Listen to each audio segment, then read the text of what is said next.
मित्रों, पिछले दिनों हरियाणा विधानसभा में एक घोषणा की गई कि आगामी वर्ष से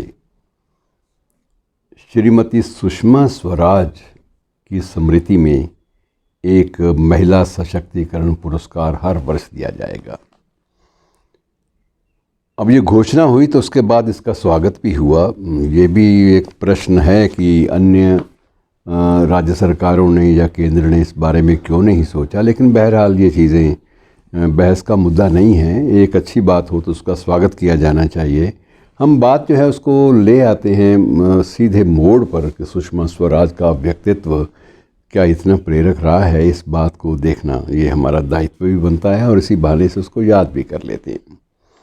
मित्रों, जहाँ तक सुषमा स्वराज की बात है, मैं इन बातों का साक्षी रहा हूँ, इसलिए आपसे मैं खुल के बांट भी सकता हूँ, प्रामाणिकता के साथ बांट सकता हूँ। ये वर्ष 1965-66 की बात है कि मुझे नियुक्ति मिली एक दैनिक समाचार पत्र में प्रभारी संपादक के रूप में, और उस वक्त मेरे मन में ये भी ललक थी कि मुझे अपना अध्ययन भी जारी रखना चाहिए। अब समाचार पत्रों में होता यह है कि जो शाम का समय है इसको पीक आवर माना जाता है कि सबसे बड़ा व्यस्त जो है ना पत्रकारों के लिए वो समय होता है। उस समय जो समाचारों का आदान प्रदान, संकलन और उनका चयन प्राथमिकता के आधार पर उसी समय ही होता है।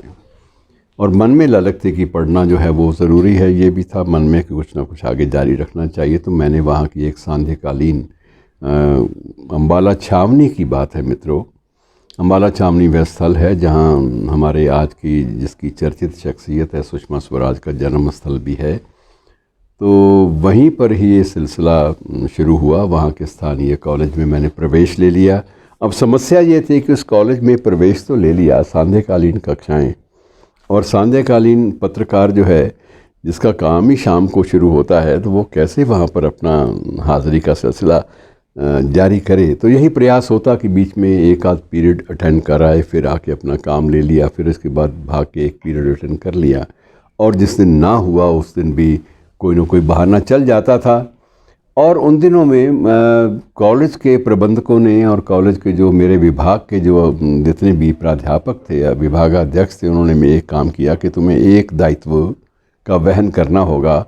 यदि तुम उस दायित्व को संभाल लोगे तो हम लोग तुम्हारी हाज़िरी जो है उसको यथासंभव नियमित कर देंगे।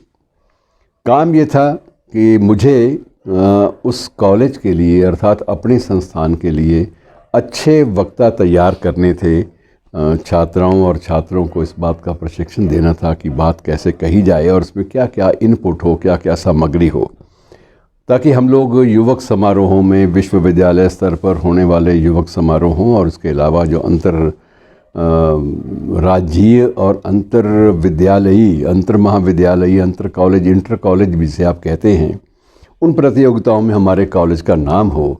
जब चयन की बारी आई तो उस वक्त टेस्ट भी लिया गया, परीक्षण, और उसमें से एक छात्रा जो है वो बड़ी मेधावी निकली और लगा कि उसकी बातों में दम है। वो शब्दों को प्रभावी ढंग से प्रयोग करने की कला जानती है। ये कला कहाँ से आई है बाद में पता चला, लेकिन जब सभी लोग प्रभावित हुए तो फिर ये दायित्व दिया गया कि आप इसे तैयार करें और इसको पहले आप जो भाषण है उसका लिख कर दें कंटेंट, और उसके बाद जब ये तैयार कर ले तो उसको सुने और जहाँ जहाँ अशुद्धियाँ हो वहाँ। बहरहाल ये मेरा उस मेधावी छात्रा सुषमा स्वराज से पहला संपर्क था। अब कुछ दिनों के बाद जब देखा कि हर पुरस्कार में, हर प्रतियोगिता में, चाहे वो विश्वविद्यालय स्तर का हो, तो उसमें हर जगह सुषमा स्वराज, सुषमा स्वराज।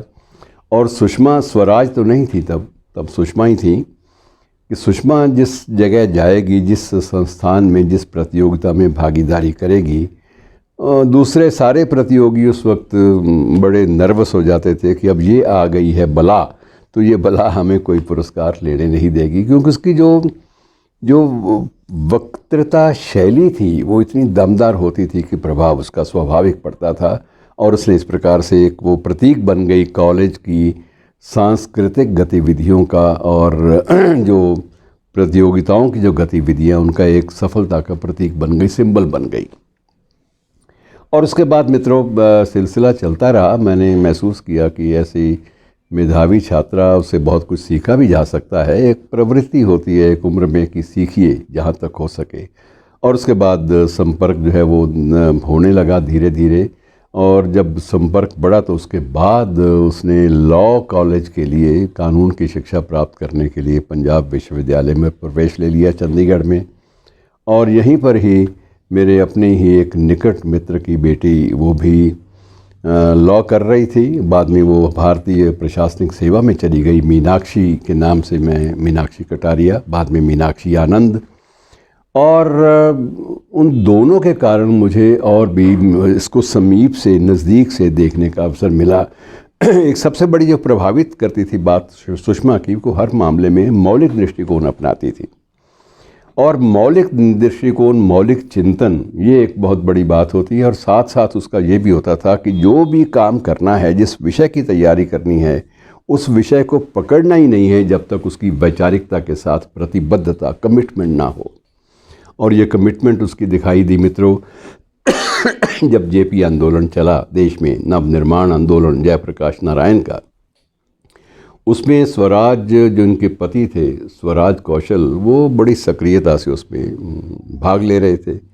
और उनकी देखा देखी सुषमा को भी बात, एक कमिटमेंट, प्रतिबद्धता सी महसूस हुई और ये भी उसमें शामिल हो गई। और इसी बीच में दोनों में नज़दीकियाँ बढ़ी और विवाह भी हो गया, और एक पति पत्नी की तरह से वो रहने लगे। और उसमें भी ये था कि इतनी व्यस्त अपने जीवन में, अपने दायित्वों के प्रति इतनी प्रतिबद्ध, इतनी कमिटमेंट उसके पास थी कि कई बार स्वराज स्वयं कहते थे कि मुझे कई बार तो बरसों बीत जाते हैं इसे मिले हुए, साल में एक आध बारी मुलाकात हो पाती है। इसलिए कि ये अपने काम को सबसे ज़्यादा तरजीह देती है, अपने कर्म को, अपनी प्रतिबद्धताओं को, वैचारिक कमिटमेंट को सबसे ज़्यादा ये तरजीह देती है। और ये बड़ा एक संकट होता है। और जहाँ तक तरजीह की बात है मित्रों, मैं थोड़ा सा बात आपको ये बता दूँ, देश में 7 बार वो लोकसभा के लिए निर्वाचित हुई, 7 बार। और हर बार दायित्व इतना ज़्यादा मजबूती से मिला कि उसका निर्वहन करना किसी सामान्य व्यक्ति के बस की बात नहीं थी। कहाँ देश का शिक्षा विभाग, जिसे मानव संसाधन मंत्रालय भी कहा जाता है, उसके बाद सूचना और प्रसारण विभाग, उसका अपना एक दुनिया है बढ़ती हुई। और उसके बाद इसको सबसे बड़ा जो महत्वपूर्ण कार्य था वो विदेश मंत्री के रूप में। तो विदेश मंत्री के रूप में इसकी एक छाप, इसकी पहचान ऐसी अलग बनी कि प्रधानमंत्री उन दिनों में श्री वाजपेयी थे, तो वाजपेयी बड़े प्रभावित थे कि ये सारी बात को, देश की हितों को इतनी सूक्ष्मता से और इतनी संवेदनशीलता के साथ देख लेती है, समझ लेती है कि मुझे कुछ इसको निर्देश देने की ज़रूरत ही कभी नहीं पड़ती। और मित्रों, मैं आपको एक बात साझी कर लूँ, साहित्य से भी इसके सरोकार, निरंतर लिखना भी चलता रहता था, लेकिन लेखन कहाँ गया, वो किस रूप में है, कैसे इधर उधर हो गया, ये मैं कह नहीं सकता। लेकिन लेखन का बाकायदा एक चिंगारी जो थी वो इसके अंदर थी, निरंतर कुछ ना कुछ लिखते रहना। डायरी लेखन एक अलग बात है, लेकिन वैचारिक रूप से घटनाक्रम को कलमबद्ध करते रहने में इसका कोई सानी नहीं था। मैं आपको ये भी, आपको आश्चर्य होगा कि जब पूरे 25 वर्ष की हुई तो चुनाव हुए विधानसभा के हरियाणा में। तो विधानसभा के चुनाव में 25 वर्ष की पूरी उस दिन उम्र हुई थी जिस दिन इसने अपना नामांकन पत्र भरा।